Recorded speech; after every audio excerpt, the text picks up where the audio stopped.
Okay, so you know that feeling, Yeah. right? Like you've been pushing and pushing, staying hopeful, even when things are really tough, maybe even for years and years. And then suddenly this wave of exhaustion hits you and you're just like, I can't do this anymore. Yeah. This week, we're diving into some really interesting material. Okay. And it starts with this super vivid story of this woman who's literally sobbing. Wow. Just 3 days before she thought her miracle was going to happen. Oh, wow. She'd held on for years after her marriage fell apart, going through some serious financial struggles.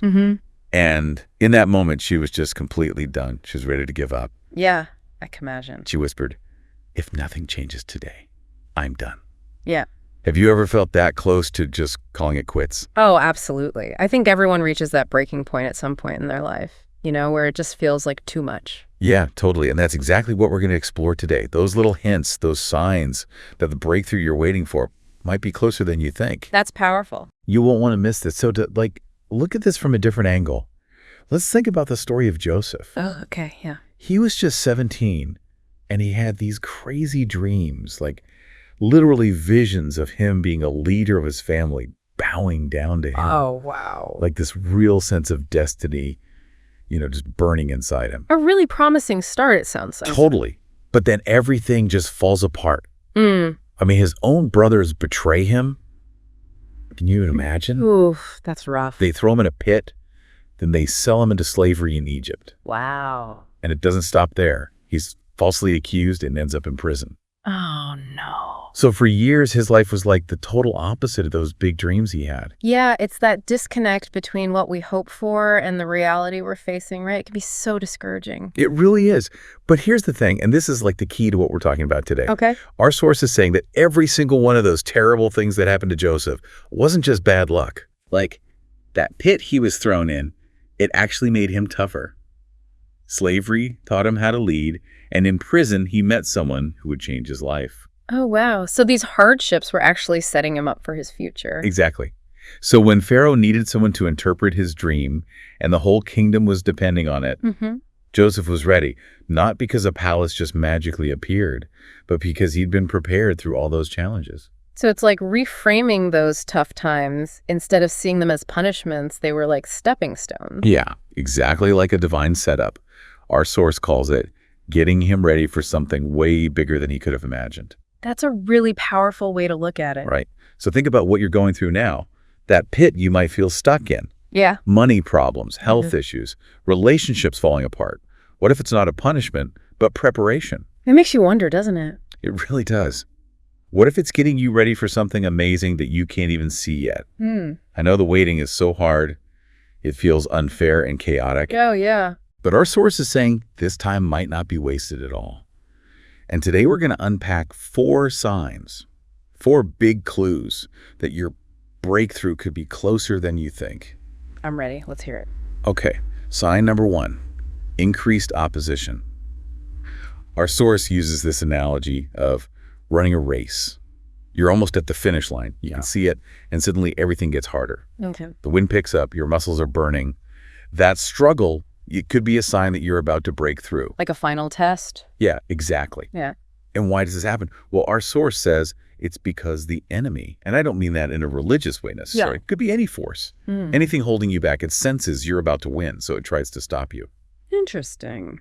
Think about David running for his life from King Saul, who was totally paranoid. Hiding in caves, called a traitor, always looking over his shoulder. Yeah, it's a miracle he survives. I know, he must have thought, is this promise of becoming king ever going to happen? It would be so easy to lose hope in that situation. Totally. But then suddenly things shift. Saul dies and David becomes king. But those years in the wilderness, they weren't wasted. They shaped him. Being alone made him trust more. The constant threat of battle made him a warrior. Even being rejected prepared him to lead. Wow, so even the bad stuff had a purpose. Exactly. So if you're dealing with huge challenges right now, if your finances are a mess, if your health is failing, if your relationships are strained, don't give up. That opposition might not be a no. It could be a not yet. Exactly. It might be the final push before everything changes. Yeah. Our source even brings up this verse from James 1:2-3. It says, "Consider it pure joy, my brothers and sisters, whenever you face trials of many kinds, because you know that the testing of your faith produces perseverance." That's powerful. But joy during tough times, that's a hard one to grasp. I know, right? Yeah. But it's not about liking the pain. It's about seeing what it's building in you. Strength you gain. Exactly. Yeah. You know, think about all the times you've been rejected, maybe for a job or relationship, whatever. Our source says each no could be leading you to the right. Yeah. Like it's protecting you. Exactly. Each closed door might be shielding you from something that would actually hurt you.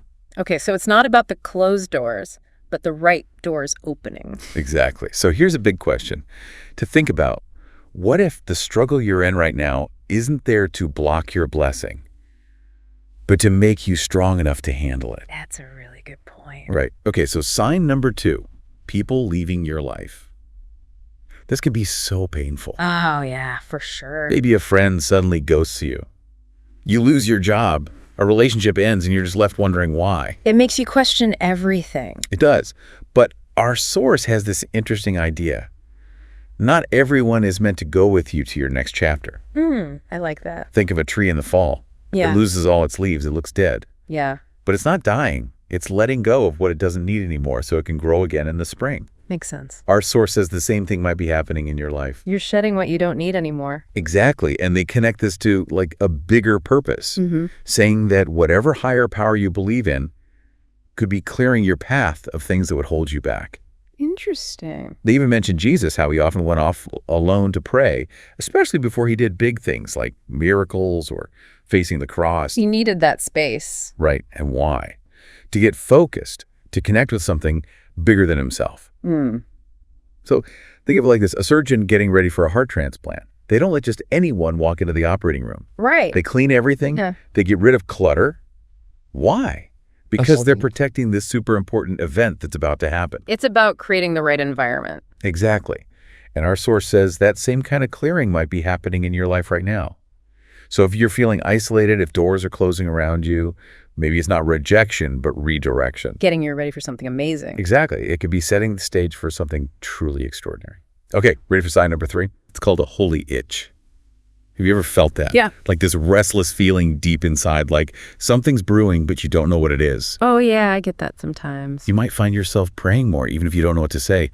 You start having these big dreams, ideas that are outside your comfort zone, and things that used to make you happy just don't anymore. Like you're being pulled in a new direction. Exactly. And our source says this isn't just random restlessness. This is your spirit waking up. It quotes Isaiah 43.19, which says, "See, I am doing a new thing. Now it springs up. Do you not perceive it?" Now, that's a powerful word. It is. It's not someday, it's now. It's like something bigger than you is waking you up, stirring you for something more. I like that. Think about Moses. He spent 40 years as a shepherd in the desert. Pretty ordinary life, right? Seems like it. But then he sees that burning bush, hears God's voice, and he's not content with ordinary anymore. He wants to do the impossible, lead his people out of slavery. Wow. Like that holy itch was a sign of his bigger purpose. Exactly. And that nudge you're feeling, that urge to call someone, start that project, take that leap of faith, our source says it's not a coincidence. Okay. It could be a divine push, little invitation to move forward. So don't ignore those feelings. Write them down. Pay attention to them. Because when you feel that stirring, it's time to get ready. Something big is coming. That's encouraging. Right. Okay, last sign number 4, favor finds you. This is when those unexpected opportunities just show up, those lucky breaks, people offering to help you. Like things are falling into place. Exactly, and it feels like the universe is on your side. But our source says it's not just luck, it's something bigger at work. Okay. Think about Ruth. She was a widow, an immigrant, living in poverty, surviving by picking up leftover grain in a field. She didn't have a plan or connections. Then out of nowhere, this wealthy landowner, Boaz, notices her, and he offers her protection, food, a future. That's incredible. It is. And our source points out she wasn't trying to manipulate the situation. She just showed up, worked hard, and stayed faithful. And she was rewarded for it. She was, and this goes with Proverbs 3.56, which says, "Trust in the Lord with all your heart and lean not on your own understanding. In all your ways, submit to him, and he will make your paths straight." I love that verse. It's so good. And notice it says, make your paths straight. Not force them open, but guide them in the right direction. Yeah, that's a good distinction. So if good things are suddenly happening, if you get that unexpected phone call, if a closed door opens, don't ignore it. Our source says, your suddenly is here. That's a good reminder. It is. Okay, so let's put this all together. We talked about 4 signs Increased opposition people leaving a holy itch and favor finding you. A lot to think about. It is. If even one of these resonates with you, our message is simple. Don't give up. Your miracle isn't late. It's loading. Love that. Think of a rocket launching. The countdown feels long.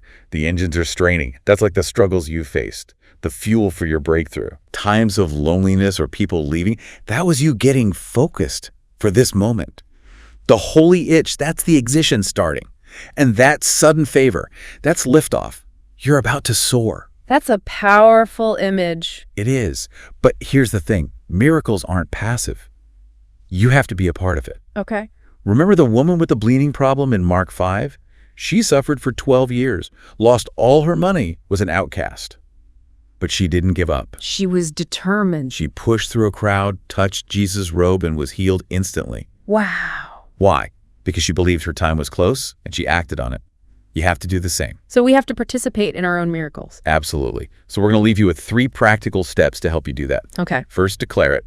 Say out loud, my time is coming. Claim this breakthrough.